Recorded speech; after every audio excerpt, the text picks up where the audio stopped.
हिंद महासागराच्या आसपास जिबुतीसारख्या ठिकाणी आपले तळ निर्माण करून भारताला घेण्याचा प्रयत्न केला।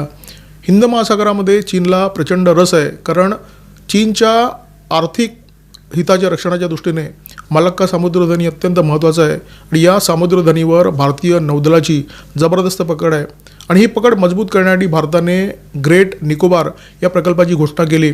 2022 मध्ये मोदी सरकारने ही घोषणा केली। हा प्रकल्प तब्बल 76,000 कोटी खर्चाचा आहे। आपल्याला माहिती आहे की हिंद महासागरामध्ये भारताची अंदमान निकोबार बेटं आहेत। बेटांचा हा समूह सामरिकदृष्ट्या अत्यंत महत्त्वाचा आहे आणि त्यापैकी एका बेटावर हा ग्रेट निकोबार प्रकल्प साकार होणार आहे।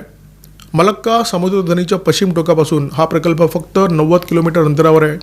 या प्रकल्पाअंतर्गत या बेटावर एक छोटेखानी शहर वसवण्यात येणार आहे आणि हे शहर हाँगकाँग सिंगापूरच्या धर्तीवर असावं असा प्रयत्न आहे। आंतरराष्ट्रीय दर्जाचा विमानतळ एक डीप सी पोर्ट इथे निर्माण करण्यात येणार आहे।